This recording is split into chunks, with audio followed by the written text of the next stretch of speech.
Chapter 13 Everblaze.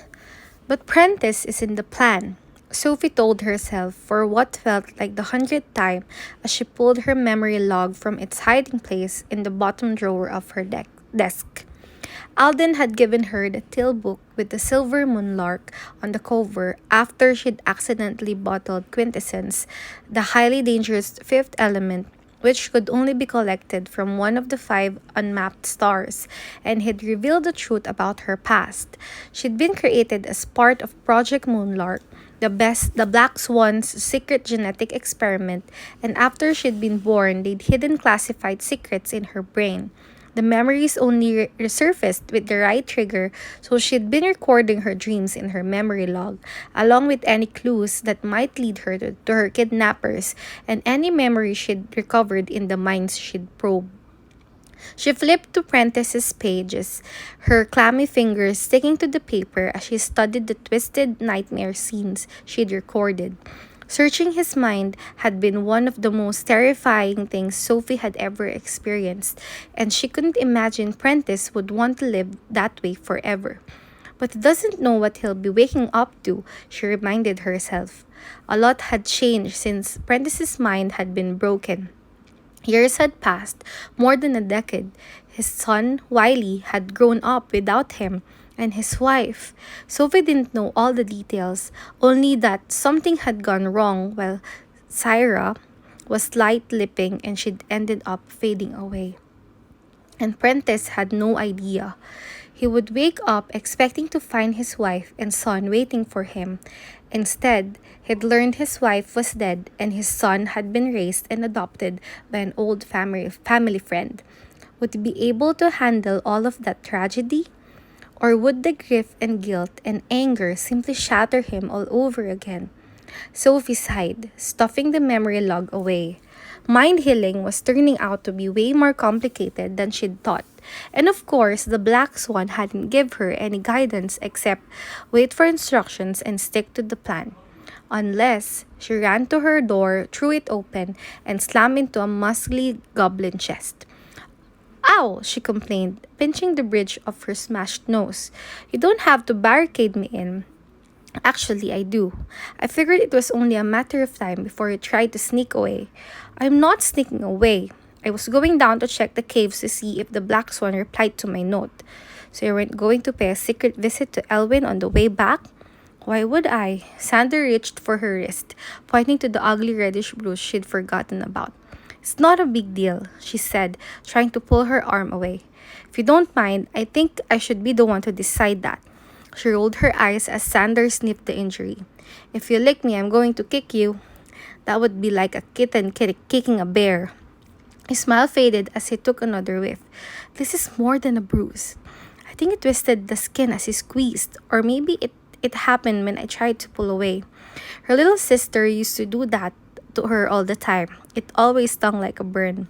Sander frowned. Well, it does seem like a surface wound, so it will probably clear up with a salve.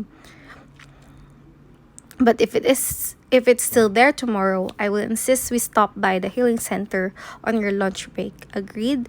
Sophie nodded, hoping one of the billions of ointments Edeline kept around in the house in case of Sophie emergencies would work.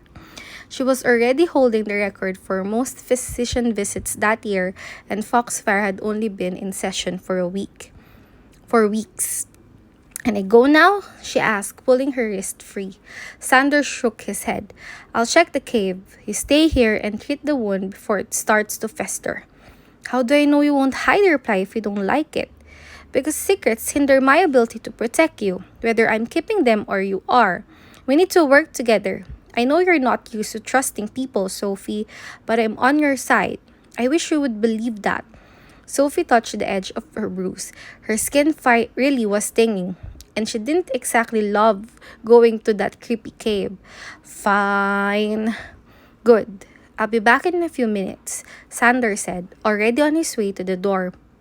And I hope when I come back, I'll find you sleeping peacefully. In the middle of the afternoon, she reminded him. Sounds like a perfect time for a nap. Trust me, you need one. He left before she could argue, and Sophie checked her reflection in her floor-length mirror, surprised at how shadowed her eyes were. Ugh, what do you do? What you do? Get into a fist fight with your pillow? Bertina asked as her tiny face appeared in the upper corner of the glass. Sophie knew spectral mirrors were just a clever bit of elven programming, but she was always surprised by how lifelike Bertina seemed, and how much she wished she could reach through the glass and strangle her. If Bertina hadn't been such close friends with Jolie, Sophie would have left the obnoxious talking mirror to gather dust for all eternity. You should really think about using glimmer dust, Bertina told her, tossing her long black hair. It worked wonders on Jolie, and she had the worst dark circles I've ever seen. Was Jolie having a hard time sleeping? Toward the end, yeah, but that was when. When what? Sophie asked. Have you thought about trying to have you thought about trying gold eyeshadow? It would really bring out the flecks in those freaky eyes of yours. When what? Sophie pressed. She'd been trying to get information out of Bertina for weeks, but so far all she'd gotten was snippy makeover advice. Bertina chewed her lip. I can't tell you. Jolie said I couldn't tell anyone, even if she was gone. Especially if she was gone. Wait, are you saying she knew she might die? Bertina squeaked and tossed her hair to hide behind it. I can't say anymore. Not unless. Unless what? Sophie asked. If you don't know, I can't help you. What does that even mean? Sophie was shouting now, but she didn't care if anyone heard her. Not that it made any difference. I'm sorry, Bertina told her. It almost seemed like she meant it. I can't say anything else. I probably already said too much. She blinked away with a faint click. Sophie stared at the empty glass, not sure what surprised her more. That Bertina could turn herself off, or that Bertina really was hiding an important secret. There had to be some sort of password, or maybe something she was supposed to show Bertina in order to get her to share.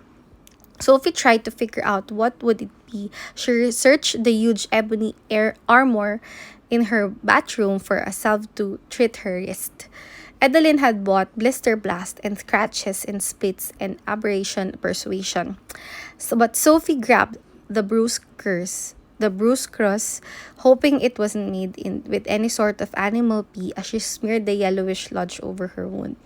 The cream felt prickly as it sank in, like she was rubbing her skin with a burr. And the longer it set, the hotter the zings grew until Sophie finally gave in and scrubbed her arm with soap and cold water. How's the wound? Sander asked, making her jump so hard she splashed herself. Sorry, he said, handing her one of the feather soft towels. I thought you heard me come in. Actually, you walk pretty quiet despite your giant goblin feet. I don't have giant goblin feet. She moved her foot next to his, which looked like a lizard next to a dinosaur. Okay, maybe I do. Nasaan na? Sander conceded. Let me see your wrist. Sophie reluctantly held out her hand, revealing the angry welt. I must have used the wrong ointment, but I'll try a different one in a few minutes. I just want to let my skin come down. If it's not better in the morning, I know. So what you find in the cave? Sander reached into his pocket, removing a clear glass vial with a note curled inside. The sign of the swan, a black curve like a swan's neck, had been pressed into a wax seal on the stopper. I waited for you to open it, he said as she grabbed the vial and pried at the seal. Her pulse pounded in her ears. She removed the crystal stopper. She'd gotten dozens of notes from the black swan before, but this one felt bigger. This time, they were responding to her. But her excitement quickly faded as she read their carefully written message. Your request is denied for your own protection. Oh.